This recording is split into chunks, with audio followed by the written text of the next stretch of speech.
Good afternoon, everyone. I want to thank you all who've been able to join us, and whether you were here through CCTV, Facebook, or Zoom, thank you for making time to join us for our third live town hall. Marjorie Decker, State Representative from Cambridge. I know this continues to be a really challenging time for all of us, and we find ourselves in week 5 of what has been referred to as a shelter-in-place advisory. Many people are still trying to figure out how to organize their lives, how to secure and preserve their livelihood, if that's still an option, where to go to access resources and important services, just many of those services about taking care of your own well-being or worrying about your neighbors. As your state representative and as someone who served on the city council in Cambridge for 14 years, I've been working really closely with our municipal officials, city manager, and our CEO of the Cambridge Health Alliance. I feel really blessed and privileged to live in a community that is working really hard to ensure that not only can we protect each other, but can we be part of actually helping to protect the larger Commonwealth. Today, we have some experts who will talk to us about a number of things, about what does communications look like in a crisis like this? What kind of communication should we expect from our leaders? What kind of information should we expect and count on? How should we count on getting that information? And more importantly, when is this over? When do we get to go back to our lives before? When will some of these restrictions that have been placed on us, when will they loosen up? And why are there seems to be some restrictions in some cities, but not in others? We have experts in infectious disease who are going to help us really understand where we are today and why we're here and what it might look like moving down the road. For everybody who has continued to stay in their home as much as possible, I want to thank you. We are entering that medical surge, and the Cambridge Health Alliance already has a disproportionate number of patients who are infected and who are on ventilators. Our hospital is already overwhelmed, and the more that we can stay home and not unnecessarily leave the house, maybe you do that quick loop around the block to get some fresh air, practice physical distancing, and then practice the other public health protocols like face covering and frequent hand washing. All of that is really about helping us protect our frontline medical workers and our grocery store workers, helping them actually stay safe and not crashing our healthcare system, so that as more people get sick over time, they are healthy and safe and they can continue to take care of us. At this time, I want to thank my panelists who have joined me. And I'm going to ask each of them if they can very quickly introduce themselves. And then I know we have a list of questions that have been emailed in earlier and some who are joining us right now live and sending us some questions. So I'll start with Dr. ANN BRUNO-MURTHA from the Cambridge Health Alliance. Thank you so much for making time out of what I know is an incredibly busy, doesn't even feel like the right word, right? We were busy before this. This is really what you're doing is life-saving. So if you could just introduce yourself, and I want to say thank you for being here with us today. Thank you, Marjorie. I'm ANN BRUNO-MURTHA. I'm the Division Chief of Infectious Diseases at Cambridge Health Alliance and the Medical Director of Infection Prevention and Control. I am also the Technical Advisory Panel. I'm the Technical Advisor for the Incident Command that's been in place now for 3 weeks, although I must say that my work began well before 3 weeks ago. It began about 6 weeks ago, and I've been living this 24/7, and my overarching goal for my organization and for my communities is to ensure the health of our staff and to do everything we can to keep our community members healthy and safe and to get them back to their normal life as quickly as possible.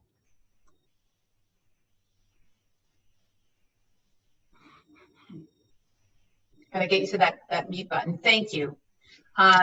Representative Bill Driscoll from Milton. Can you introduce, you're my colleague in the House, but you're here because of the incredible leadership that you are helping many of us in the legislature and the state right now. Can you talk a little bit about your background in emergency management? Sure. Thank you, Chairwoman Decker. Thanks for having me on your town hall today. Yeah, my name is Bill Driscoll. From Milton, Massachusetts. I represent Milton and Randolph in the legislature. It's my second term. Prior to becoming a legislator, I spent more than 10 years in the disaster response and recovery sector, mainly in the United States, a little bit of international work.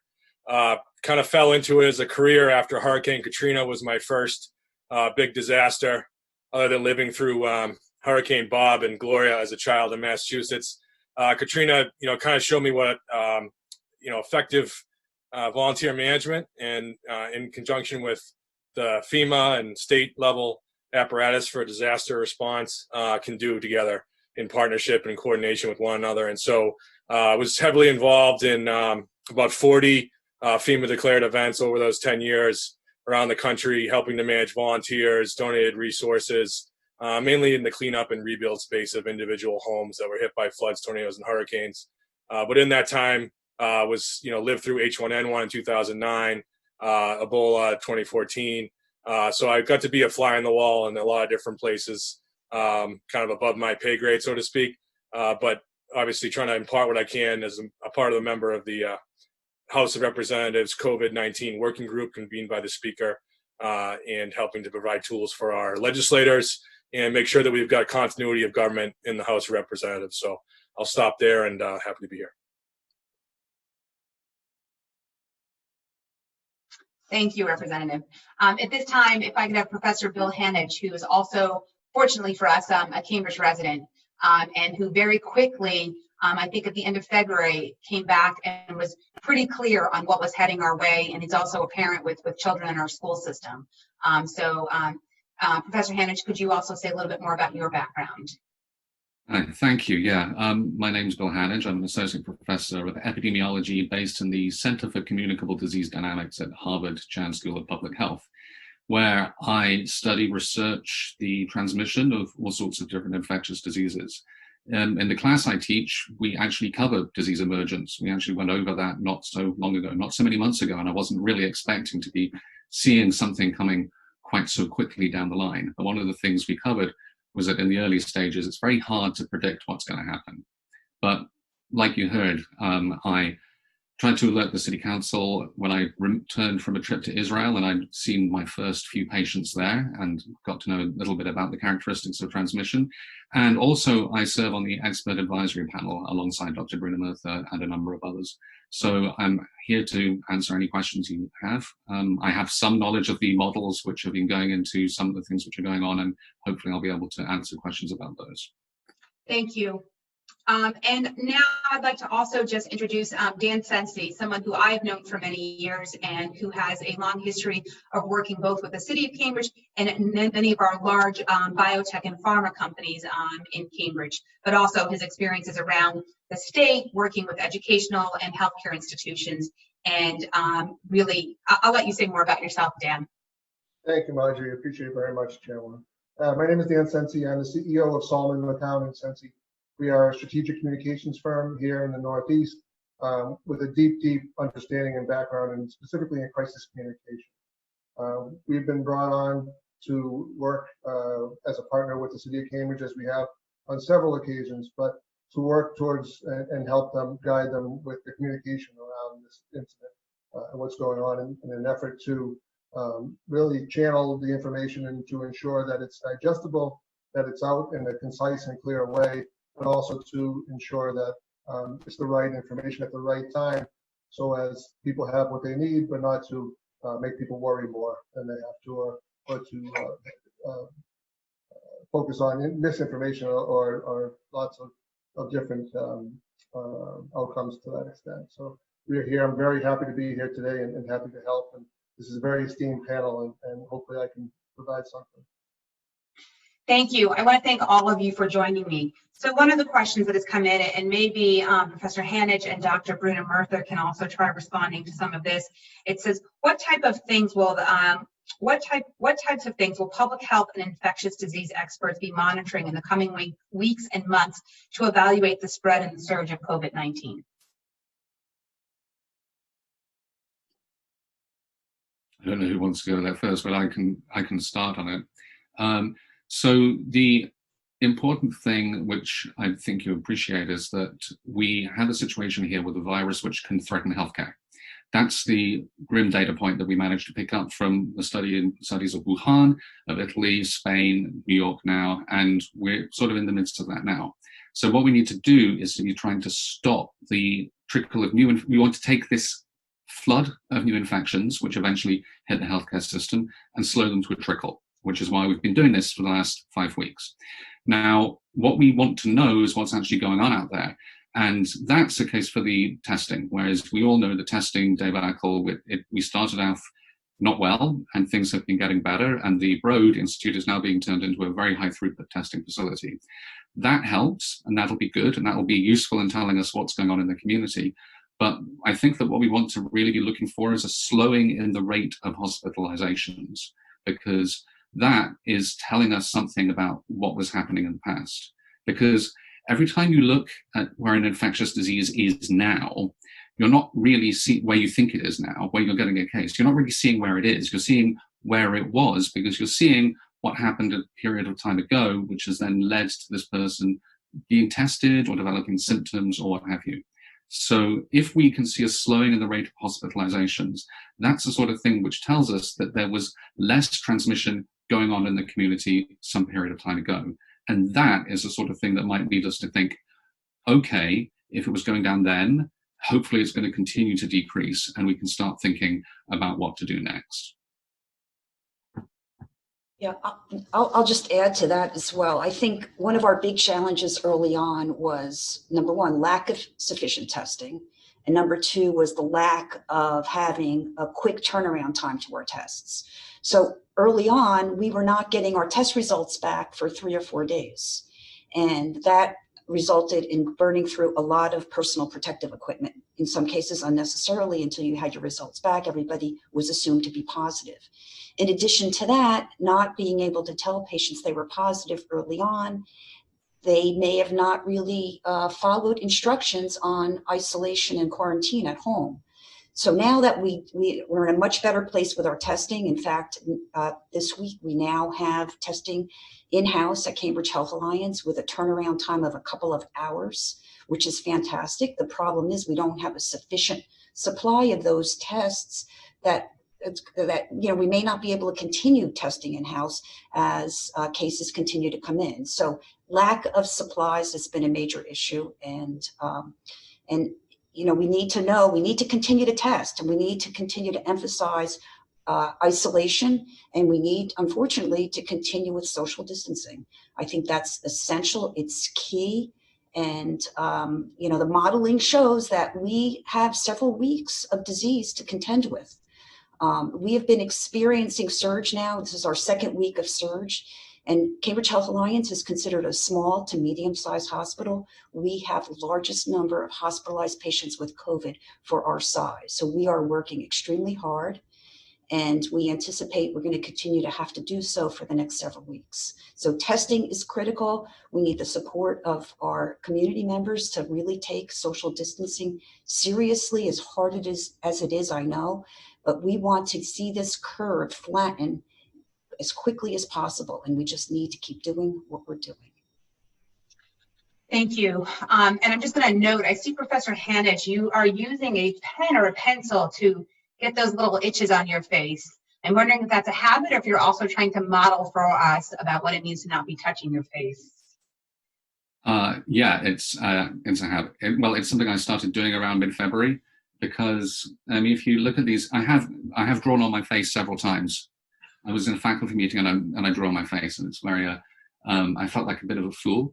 But, I think that's also one of the things about the elements of sort of distancing and things that you have to do. If you feel like it's a bit silly, if you feel a bit ridiculous not shaking hands, if you feel a bit ridiculous itching your face with a pen, then that's a kind of a good sign. It means you're doing something right. So yeah, these are just some of the things. We can go over them again, but the good thing to do when you come inside, wash your hands for 20 seconds with soap and water. Do it several times during the day. When you come in from being outside, change your clothes. Try not to touch your face. That's really hard. But I've got good at it now. Things like that are the sorts of steps for getting through a pandemic. And even if you don't manage to, even if you sometimes do touch your face, just decrease the number of times you touch your face. Anytime you don't touch your face will be a small victory. Thank you. My questions would be to both Dan CENCE and Representative Driscoll. I think part of the role of communications that becomes really important is we can have the best information at our fingertips, but if it's not communicated to the public in a way that feels one that they can have confidence in, that's consistent, And who's actually providing that information and communicating, I think, is also really important. I'd love to get sort of your observations about how you think it's been going with the kind of communications, whether at the state level and even just locally. Are we doing it? Are we getting it right? And what else do we need to keep doing? Bill, you want to start? I'll let you go. Okay. Oh, and I touched my face, Don. I'm sorry. I know, I'm going to grab a pen now. I'm not right on my face.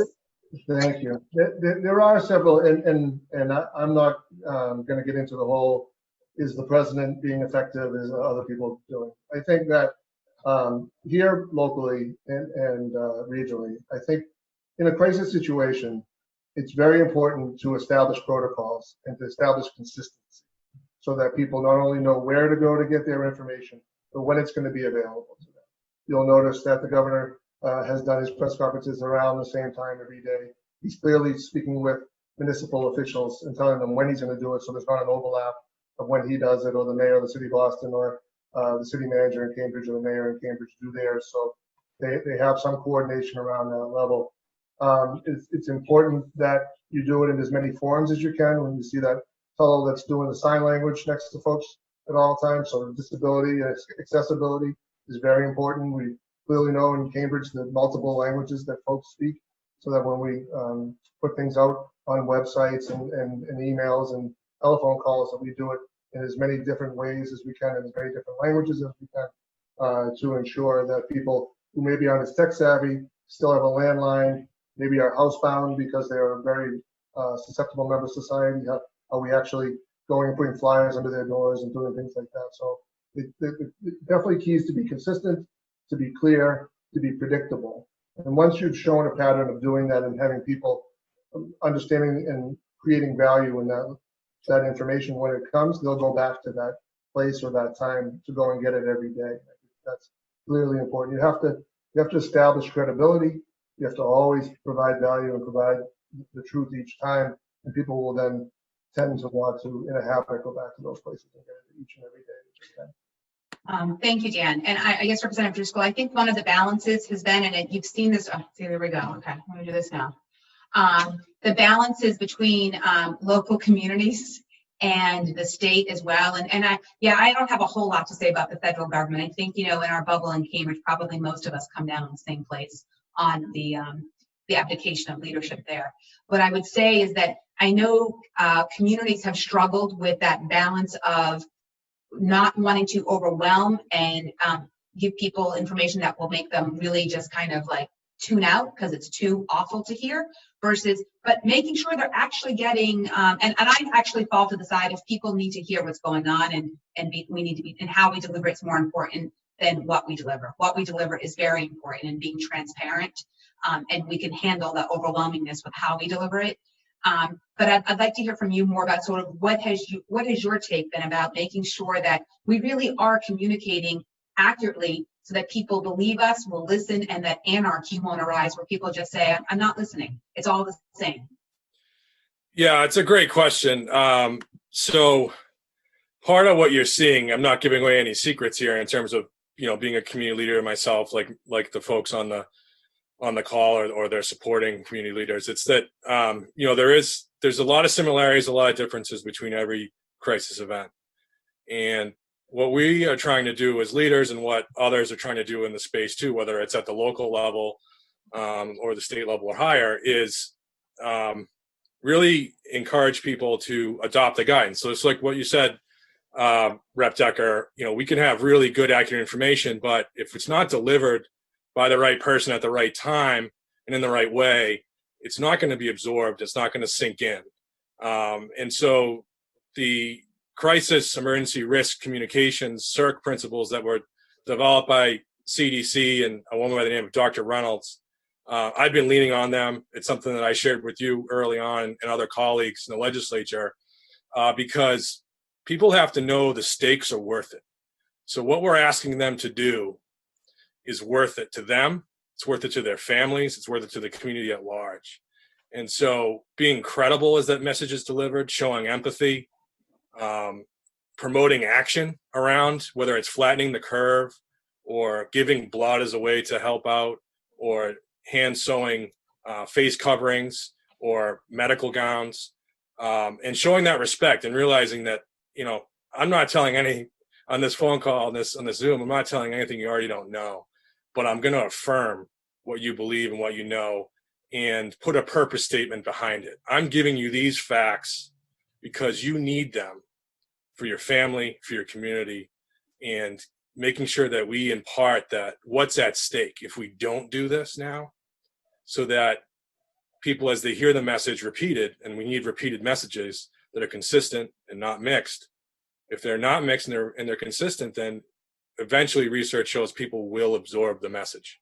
But everyone's on their own timeline, and I think that we've all experienced different levels of frustration in terms of our own family members or friends or colleagues and so forth, where we're just not on the same page in terms of the level of precautions we might be taking and so forth. And so it really is, you have to be credible, you have to be right, and you have to do it in such a way that shows respect. I have printed out those principles and I have them in front of me, and I have actually used them when I have gone to respond to an email that I found just quite honestly incredulous. Like, how could you be asking for that? And I have to remind myself that where I am is not where someone else is, and to make sure that I'm responding genuinely with empathy about understanding where their anxiety is coming from, that I'm responding with facts. I try to source everything that I can now when responding to constituents or doing my nightly briefings about this is why I'm saying this, this is where it comes from, so there's some credibility there. And also trying to then promote this is what you can do though. And I think that those principles, and I'm going to put a link on those principles and send them out to my list tonight. I have shared them with as many of my own community leaders as I could, who are school committee, city council, and people in the administration of the city, so that they can also benefit from that. But I think it's been very helpful, because as elected officials, as leaders in your field, it's hard to sometimes take a deep breath and a step back and realize not everybody is experiencing this the volume of this situation in the same ways that some of us are. Yeah. Go ahead. If I could just add on top of that, you don't even have to be a community leader. I've shared this with family members. You know, as a head of a household, there are important things, because you know your kids or your spouse or what have you, people in your circle. Sorry for the bounciness there. People in your circle are going to ask you questions that you can't answer. Maybe you don't want to give a completely in-depth answer because of the age of somebody, and you can apply these principles, you know, to those conversations too, in terms of don't be over reassuring. If you don't have an answer, it's okay to say I don't know. And it actually builds credibility, because then if you're telling somebody that you don't have the answer, you don't have a full picture of what is going to happen next, they actually will build trust with you, because they understand that you're not just going to give them something they want to hear, that you're being thoughtful about that response. And that's important, whether it's at home or whether it's in business or in the public sphere. So I'm going to pivot back to Professor HANAGE and Dr. Bruno-MURTHA. So early on in this, I'd say maybe 6 weeks ago, I think partly I hadn't met Professor HANAGE, but I had heard about his comments to the city, and then I was reading some other things, and I was talking to Representative Driscoll. So very early on, I became really clear that this was, I didn't know what it was, but it sounded really serious, and I was going to start really believing the science that was coming out around this. And I had invited Professor Leonard Hatch from Harvard Business School to come do a semester's worth course for myself, the city manager, Dr. Saye, the mayor, and to help us walk through what decision-making looks like in a crisis. And what he said to me has just sat with me. And I'm going to ask both of you to respond to this, because I'm looking at the questions that continue to pop up here. And again, people want to know, when will their lives return to normal? When can they go back outside? Why can't we open up Memorial Drive and have like everybody come, you know, just walk and have more space? The city is crowded, you know, there's a dense places, and people are struggling to want to be outside, want to exercise, but we're still in the middle of this surge, and not everyone has intuitively figured out how to physically distance themselves. So Professor Leonard said, look, in this moment that we're about to enter in, each of us have to ask ourselves, what do we value? Who do we value? And in this crisis, we're going to have to ask ourselves, how do we risk compromising those values? And I'll exchange the word values for people. how do we risk compromising people that we love and we care for and feel responsible for, and making those decisions based on that risk.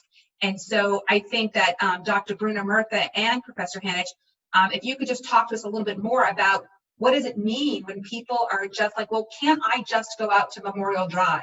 I know how to distance from other people right now, knowing where we are in the phase of this this crisis and this surge, and knowing that, quite honestly, I do wish our governor would be more forthcoming and consistent about having the same rules apply for all communities. Right now, communities are being left to themselves to do some interpreting by their local boards of health about how to interpret what's essential, what physical distancing looks like, and what's okay to open up and not. So could you both maybe take some time and respond to those concerns?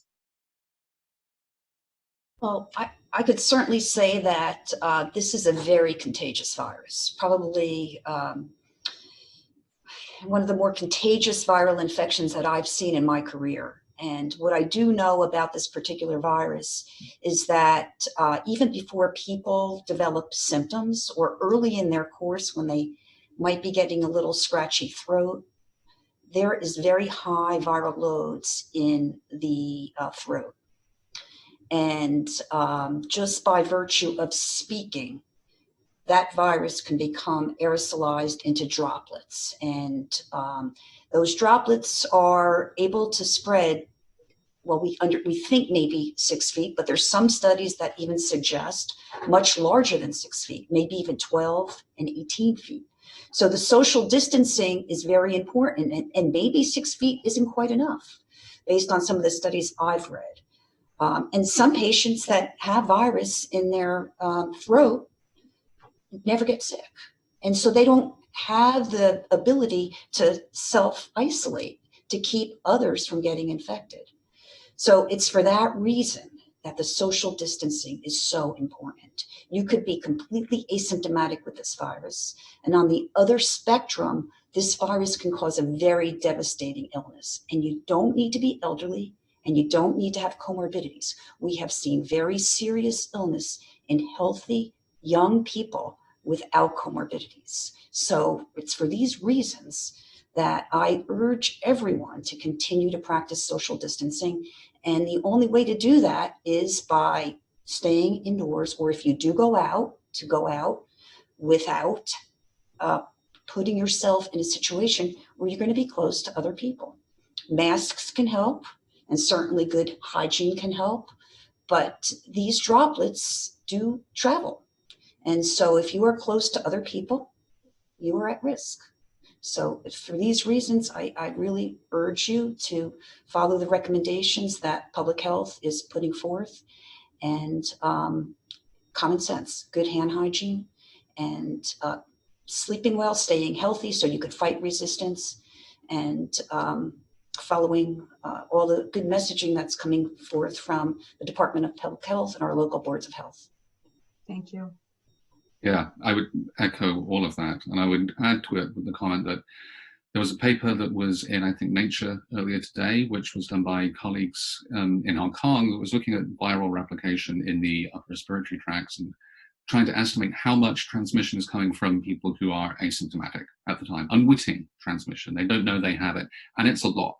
One of the people in my own group has been working on this, and while it's, we're still getting ready to make it properly published and going out on a preprint even, I can tell you that it is a lot, completely consistent with the results of the Hong Kong study.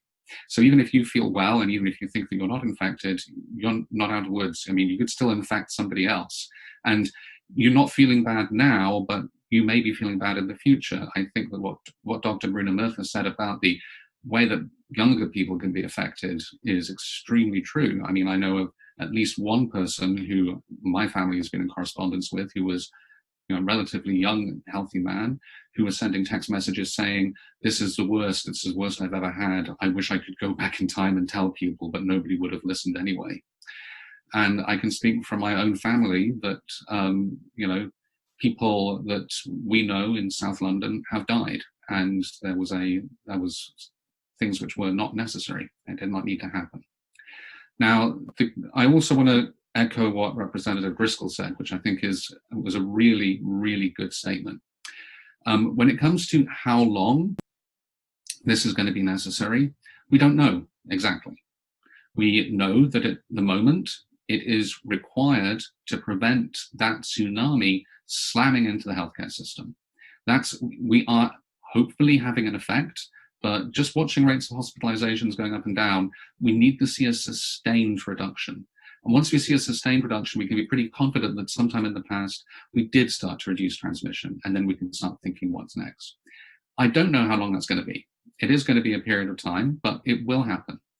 What I would recommend to people now is to try and wrap your head around something else, which I don't think many people have yet, which is that won't be the end of the pandemic.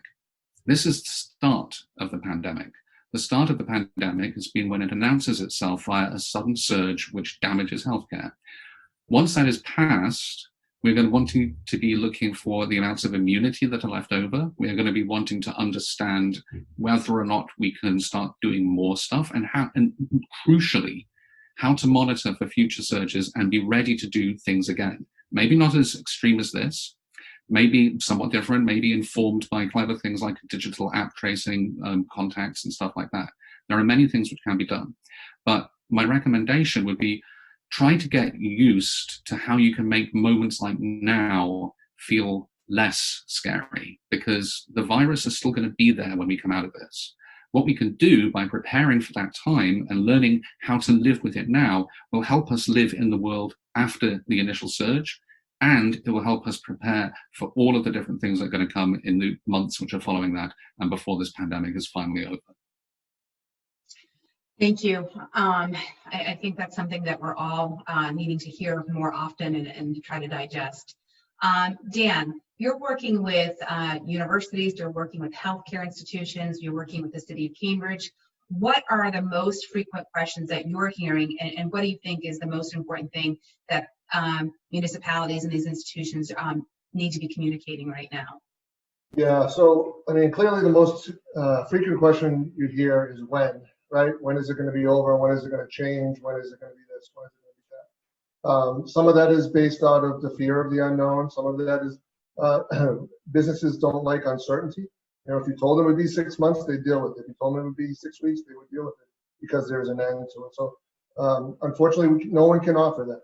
And as the doctors are echoing here, we have to deal with it now so that we do know and can find out when the end is. I think that from a large institution standpoint, it's very important, and we preach this to them, that we have folks who are in their crisis teams that are looking at the today, and some that are actually looking ahead to what they're going to need to do. And the tomorrow for those groups are really just 2 and 3 weeks. And it's not about what the changes may be. It would be about the increase in preparedness and where they can be. So it's very important to have different objectives and folks who are triaging and dealing with the facts and the communication and the data that's available right now, but then also to have people that aren't as concerned with in the moment to be able to look up from their shoes and say, okay, we need to prepare. This is going to get worse, or this is going to do this. This is going to attack there. And what are we able to do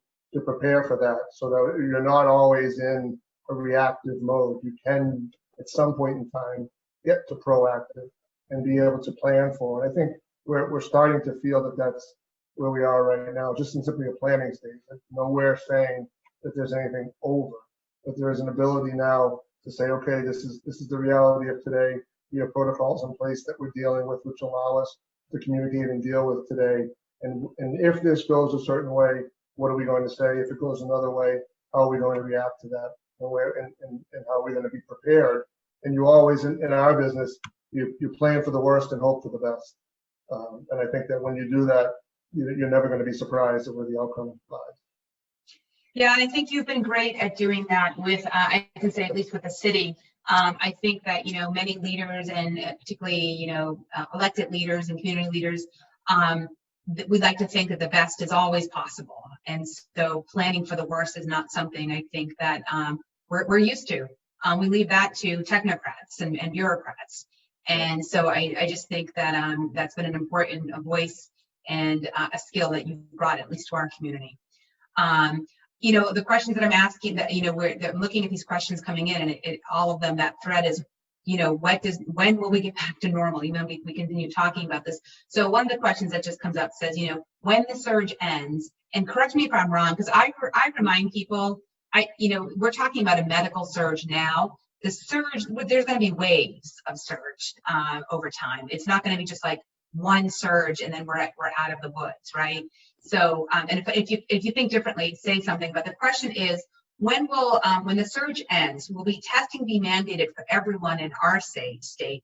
Do some members of the health and medical community agree with the president that returning some communities gradually to normalcy can occur right after the surge? And if so, what's the criteria that needs to be met? So I think I'll start off with that. The first thing I want to do is I want to talk a little bit about the meanings of surge and waves. I've been starting to refer to an initial surge rather than a first wave, because a first wave implies something about future waves and what they're going to be like, and they will necessarily happen. It also recalls things we learned from the study of the last really deadly pandemic, which was in 1918-19, in which 50 million people, that's 50 million people died. I noticed that my comments to the City Council the day after, when they were reported in the newspaper, said that I'd said 15, but no, I want to make it clear, it was 50 million. That had a first wave, and then there was a huge second wave. And whether or not that happens depends on interactions with the immune response to other coronaviruses, and also with the degree to which the transmission is affected by the seasons. Colleagues published a paper about this just yesterday. It's been a preprint which has been going around forever. What we know now is that basically all options are still on the table based on the things that we are still trying to figure out. Now, to return to the comment about surges, once this is passed, unless a sufficient proportion of the population is immune, and that proportion is at least 50%, it could be as high as 75%, but unless that proportion is immune, then releasing things and going back to normal runs the risk of just starting the whole process up again. And that's something that we should not want. And so I'm afraid I don't think we're going to be getting back to normal. I think that we're going to be getting closer to normal. I also think, with respect to the very specific question about individual communities, this is a time when we have to remember that communities connect with each other. Communities are connected, and you know, there is not a particular single place which is going to be able to completely insulate itself. One of the things that I have been most concerned about are smaller towns, outside Massachusetts, or smaller towns across the Midwest, and the places where they don't think that it's going to come, but yet it does. And they may not have the resources when it comes to critical care. And if they get hit, and they may get hit hard, some will be hit harder than others, just because of the random roll of the dice, which determines how many cases are introduced and when. But when they get hit hard, it could be particularly difficult for them. And I am very much of the view that there are lots of things that we can do once the initial surge is passed to stop the chances of future ones, but I don't think they include going back to normal. Yes, I could comment on testing, because this is an area that I've been dealing with and we've struggled with. But there's a lot of enthusiasm around the availability of serology. So serology will tell us whether a person has been previously infected and has developed an immune response. And I think that will be critical in actually determining how many people have had asymptomatic infection, and will help inform our future actions in terms of when things may be safer. We're also very interested in having serology available for healthcare workers. The current test is based on a nasopharyngeal swab, and it doesn't look for live virus. It looks for the nucleic acid of the virus, or the RNA, the genetic makeup of the virus. And that can persist for a very long time, well beyond the period that somebody's contagious or infectious. And we are seeing that now with our patients. We've had patients that have remained positive by the nasopharyngeal swab test for 3 or 4 weeks, it doesn't mean they're contagious. But some people require negative tests in order to accept that patient to the next level of care. And that's just, unfortunately, stifling our beds, our throughput. So we need serology to know when a patient is more likely to have no longer infectivity, so that we know where that patient can safely go. So that testing should be available very shortly, and we are very eager here at CHA to do some studies looking at that in healthcare workers and as for community surveillance as well. I just would like to echo and add to that. That's completely true. And as far back as February, I think I was commenting on Twitter that what I really wanted to see was a sort of a case series in which people had been tested with the nasopharyngeal swab, and then they had also had people attempting to culture, live virus from them, and then also tracking the development of serology over time. And if anybody thought to do that study, then we would be in a much, much, much better position. I think that there's also probably a large number of asymptomatics or minimally symptomatics. The difficulty with that is going to be determining exactly how much immunity they get and whether or not it's going to be neutralizing and protective in the future. I have a couple of questions for Bill and Dan. Before I get there, though, if somebody is because we're hearing a lot about asymptomatic people right now, maybe being a larger part of the population than we once thought. What does that mean for somebody? Can you be asymptomatic and have it for more than 2 weeks, 3 weeks, 3 months, 4 months? Can you be walking around, like how long can you be walking around with this virus in you, be asymptomatic and be contagious? Like, is it a forever thing? How do people know whether or not they have it and they're contagious? There's a lot of uncertainty around exactly what's going on with asymptomatics. There was confusion early on because people would say asymptomatic is not the same as pre-symptomatic, which is very true.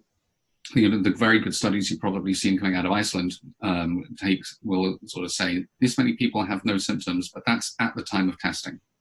Now, obviously, the study of asymptomatics is one of those other things where we don't really know. It's taken a long time for them their existence to be suspected. I mean, I did some sort of math back in late January where I think I sort of convinced myself that there was a very strong possibility they existed, but we're only getting it really confirmed now. And they're obviously quite hard to study. So the questions you're asking, how long will people have it and how long will they be wandering around? Will they even be shedding viable virus? These are all questions that are like the ones I was just asking, with the caveat that you then have to find those asymptomatic people and actually kind of and trail them. And I think there are some study designs which may be providing a little bit of information coming out from that soon, but I'm not directly involved in them, so I can't really talk about them. There was a small study published in Nature. This is a preprint study, so hasn't been subjected to peer review yet. But this was in 9 individuals who had disease. It was not severe disease. None of them needed to be intubated or supported on mechanical ventilation. 50% of those 9 patients had a serologic response within 7 days, and 100% had a serologic response by day 14. And by day 14, none of them were, live virus cannot be cultured from their nasopharyngeal specimens. So that gives me some indication, although it was a small study, that by 14 days, people are probably not shedding live virus. So that's kind of what I'm thinking. Now, all these patients had they had a mild to moderate illness, not severe. Whether this is true for patients that have very severe disease, I don't think we know yet. But it's one of the few studies that looked at serology, nasopharyngeal specimens, and the ability to culture live virus in a small population. So this brings me to Dan and Bill. When I think about what people should expect from their community leaders, whether they're elected or they're just community leaders in all the various ways that we organize ourselves.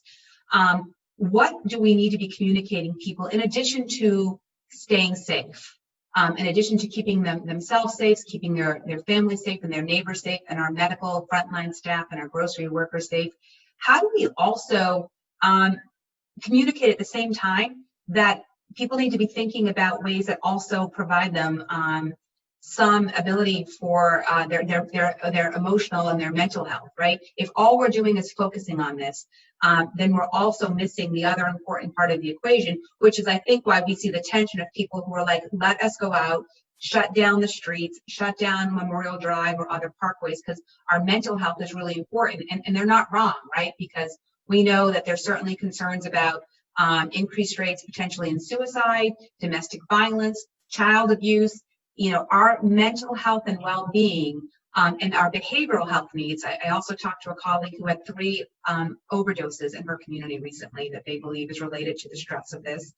We're still talking about life and death, even if it's not death by COVID, right? So what should we be communicating to each other, and our leaders should be communicating to us about how to address that?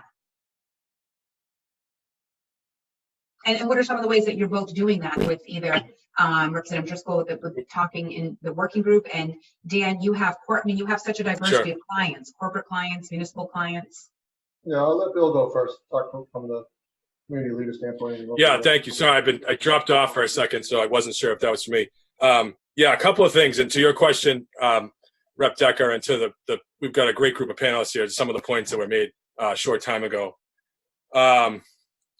So in terms of the crisis communications playbook, so to speak, around the pandemic communications from the CDC, we're in a maintenance phase. And so we have to continually explain the ongoing risks. And my fellow panelists were doing that very well over the last few minutes. And my message, to my fellow colleagues and to community members is we're in an adaptive state. This is not a normal routine disaster event in the terms of the usual cycle of preparedness, response, recovery, and mitigation. Kind of the wheel of how things usually cycle through. Because it's ongoing, because things are constantly changing, we're learning all sorts of new things from medical data, as my fellow panelists were talking about. And we will have to segment the message to different audiences. So, like in the same way that we might talk to a child under 10 years old differently than we would talk to an elderly parent and so forth. But it's important to acknowledge that there is shifting ground. It's important to acknowledge that the guidance that's coming out is, in my opinion, again, I'd be willing to hear from the panelists from the medical side on this. What's being to us is minimum guidance. And so we heard about the changing of potentially changing the physical distancing, the social distancing norm from 6 feet to a larger distance. My message to my own family has been 6 feet's a minimum. And we're going to constantly be given updated information of all the information. People will struggle with this. Again, I'm not a trained psychologist, but we've had a number of really great calls with folks who are and supporting us in the legislature. And they would say that this is a normal, that thoughts about each one of us being concerned about that we won't be able to meet our family's needs or our workload at work are all normal. So the more that we talk to each other, people that we already have in our own personal circles about the challenges that we're going through, they will become easier just by doing that and by naming them and by verbalizing them with people we trust. And don't be afraid to build a bridge of trust with somebody else in your workplace, in your friend network, or outside. And I think if you do get to a point, again, Chair Decker, you're well versed in this. If you do get to a point where you feel like you need outside help from a professional, one of the things from my work previously is the disaster distress helpline. So I don't have the number memorized, but I can tell you, Google disaster distress helpline. If you or someone else is in a crisis, and there are people 24 hours a day that are at the other end of a phone line that will help walk you through what you're going through. Thank you, Representative. Dan, what are the conversations with your clients and people you're working with?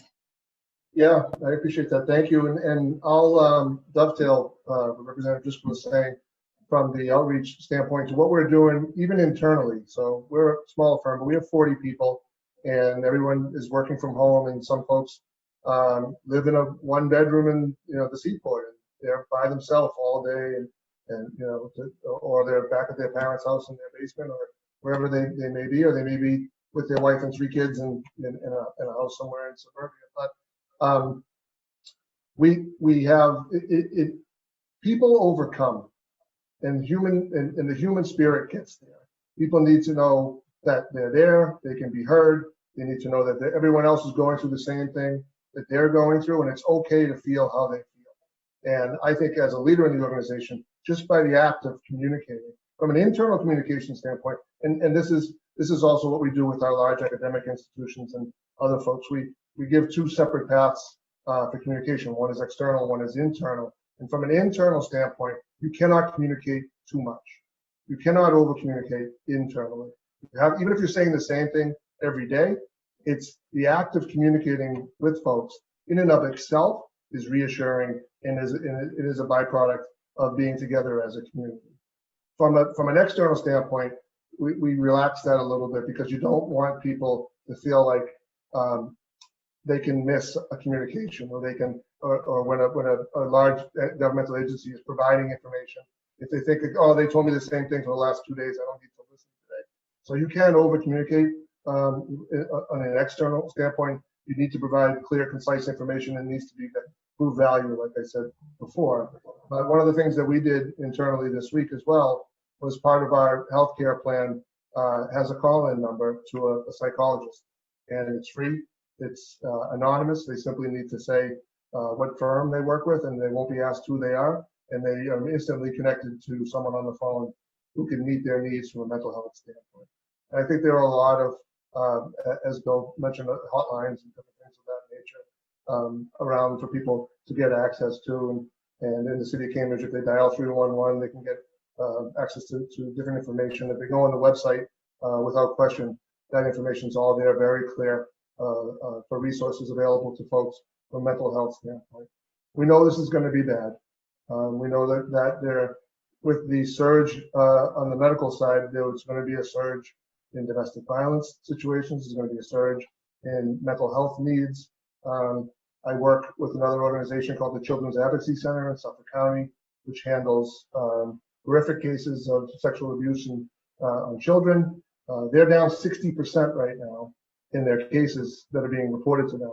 I'm pretty sure the criminal cases are not down 60% in reality. So when we come out of this and people are able to interact again, that will be another thing we're going to have to deal with, is how to deal with the mental health side of this and the domestic violence and abuse side of it. That will naturally come from lots of people being in very small places under very extreme stress, be it financial or otherwise, for an extended period of time. And I just want to point out one thing that Bill said that was interesting. That is another thing that we're trying to empower people. We say the same things, and I feel like I'm a broken record when I say that it's unprecedented and these are different times, but they really are. 9/11 was a day. It was a 6-hour event that took us a week to kind of shut down, and then they opened the stock market a week later. The marathon bombing, we went into shelter in place. They caught them 10 days later or whatever it was, and then we went on and moved on. We've already been doing this for a month and have no end in sight. So there is no real, Katrina comes in, wipes out New Orleans, and then we get to work to rebuild, and it takes years, or Sandy or something like that. It takes a long time, but we know what the acts are that we need to do to get there. We know what the funding mechanisms need to be. We know the people who were hurt or otherwise, and how we're going to help them. The great unknown and the great uncertainty here, I really think, is the overriding principle that's weighing on people the most. And I don't have the answer. Yeah, and if I could just dovetail on that as well, it's just the fact that it's happening in 50 states, roughly the same time. Everyone's on a different curve, so to speak, in terms of timelines, but and that we're all affected by it, each one of us personally. So when a tornado hits a town, my experience was that the impact area was devastated, but 3 miles across town, it's like nothing ever happened. Life goes on. People are out and about, going about their daily lives. With this, we are all, whether we're adhering to, strict physical distancing and lockdown at our houses, or a little bit lax, we're all affected by it. And that's the new uncharted territory of this, because it means that resources are stretched that much more thin from a national perspective, and it's incredibly trying on all of us as individuals having to adapt. And that's where I get back to that maintenance phase of the communications cycle that we're in.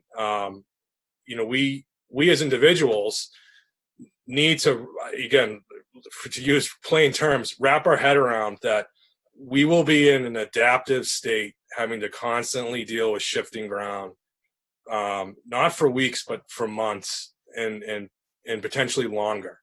And again, I'd like to kick it to the medical folks, if I can, Rep. Decker, on this point, which is the way I'm trying to wrap my head around this, and you can help me with it, hopefully, is, worst case scenario, we're talking about when a vaccine is not only deployable, but widely deployed and shown to be efficacious and helping people. And so we need to think about that. And one of the crisis principles is asking more of people that are going through or involved in the crisis. And so as leaders, in the same ways we want to promote action, excuse me for touching my face, promote action and ask people to help in small ways that help them psychologically.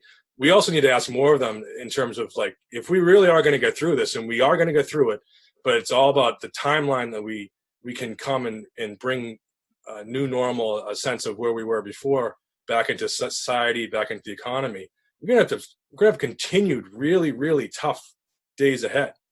And so that timeline, I think, for me, at least the folks that I model my behavior with, is I talk about, we need to think about this in terms of a couple of years potentially. I don't think we're going to be in a lockdown for that long, but we will be in a very choreographed lifestyle in terms of some of our interactions that were so free before. We'll be, we're going to be very cognizant and aware of where other people are moving and so forth. So I just leave it with that. Thanks, Bill. And I guess I would ask if Professor HANAGE and Dr. Bruno-MURTHA, if you wanted to respond to anything that Rep. Driscoll just. Yeah, I mean, I think that was a very, very wise encapsulation of it. We are in a situation now where things have been rapidly changing. We've sort of got to this strange, exhausting moment where, for most of us, we are confined to a relatively small space. We're not doing anything normal. I don't know about other people, but I've been sort of doing 18-hour days in this room under very, very peculiar circumstances. And you sort of want to know what's going to happen next. And I think the thing is that we're going to emerge from this particular period, but we should be prepared, as exactly as you said, to be thinking about this for months. I just want to speak to, I mean, there is a real thing here. I was really impressed by what you said there about people stepping up and people coming forward. This is a thing to respond to as a community. Everybody, you have to understand, nothing like this has happened in 100 years. This is something which your grandchildren will be learning about in high school. You've got to be, which your great-grandchildren will be learning about in high school. It is an extraordinary moment, and for everybody here, we have an opportunity to show how we responded to it. And that's tough. I can't pretend that it isn't. But it is something for people to feel that there is stuff that they can do. There are voluntary activities which are going on. You can do so much to help your neighbors. If you have had it, then something that would be really sweet to do would be to find your elderly neighbors and do their grocery shopping for them and teach them how to use Venmo while you're at it. And you could be able to help that. And don't be isolating. I mean, I'm talking to you guys. I'm physically distant from you, but I'm not so socially distant from you. There are all kinds of ways in which we can respond to this and make things, and as we edge through what is surely going to be an extremely difficult time, but it's going to be a real opportunity to show, really what we're made of. Yeah, and to your point, Bill, I just want to have a shout out to so many community members who've been so generous to Cambridge Health Alliance in so many ways, manufacturing 3D masks, making homemade masks for us, trying to source us additional personal protective equipment, providing food. There's been Boy Scout troops donating snacks to our healthcare workers. You know, there's been a lot of silver linings in this drastic period. And I just want to thank all the community members and Marjorie Decker, who's been a real champion for Cambridge Health Alliance.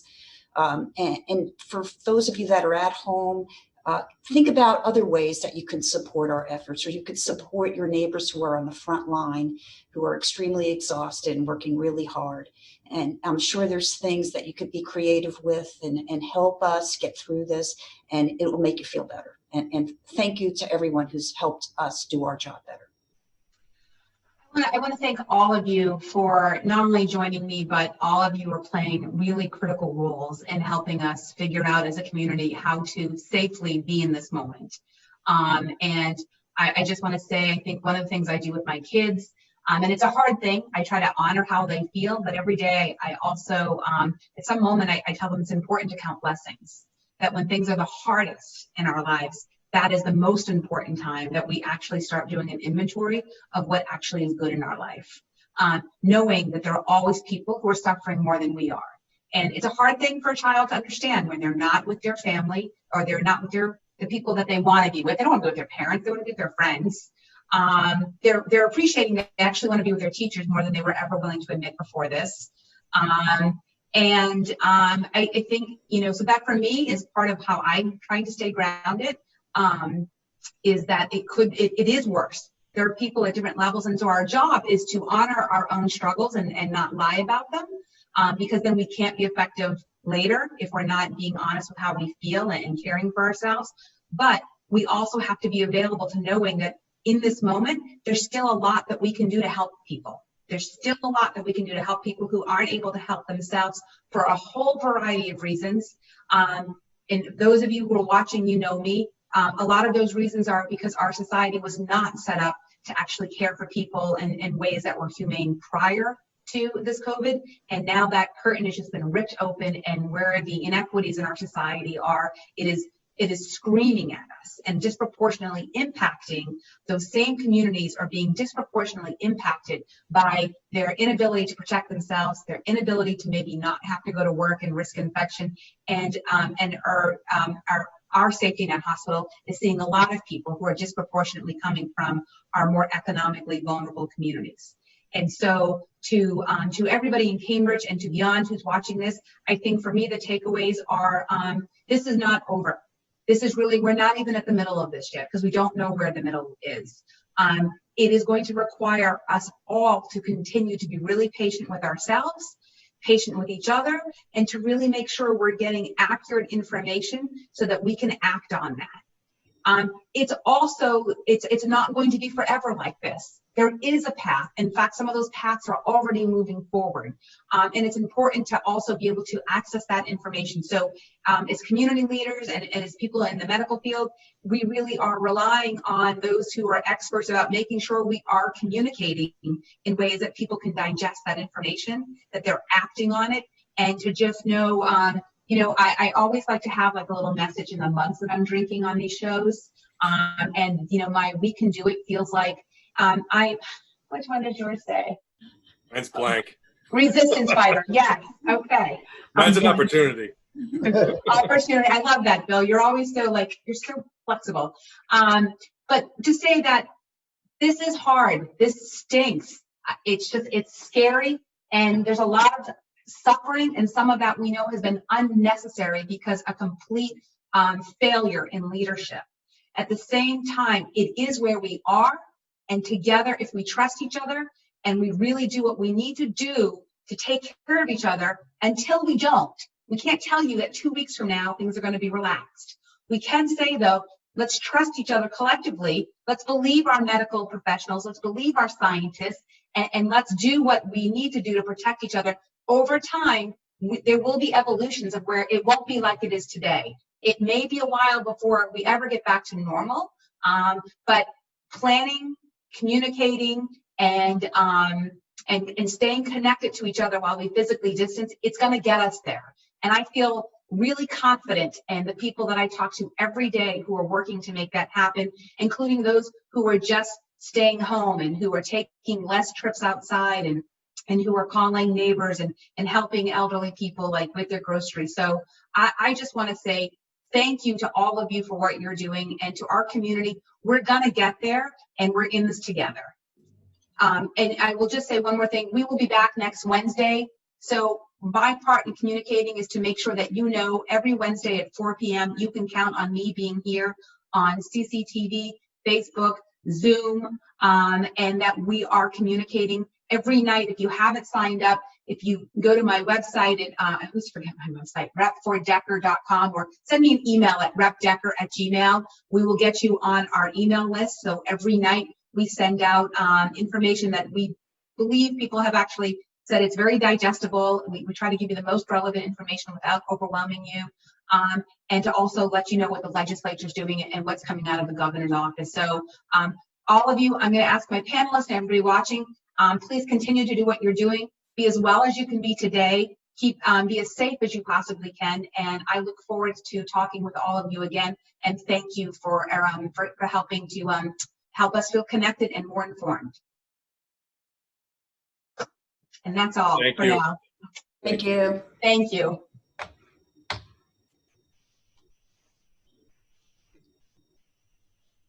I think we're in.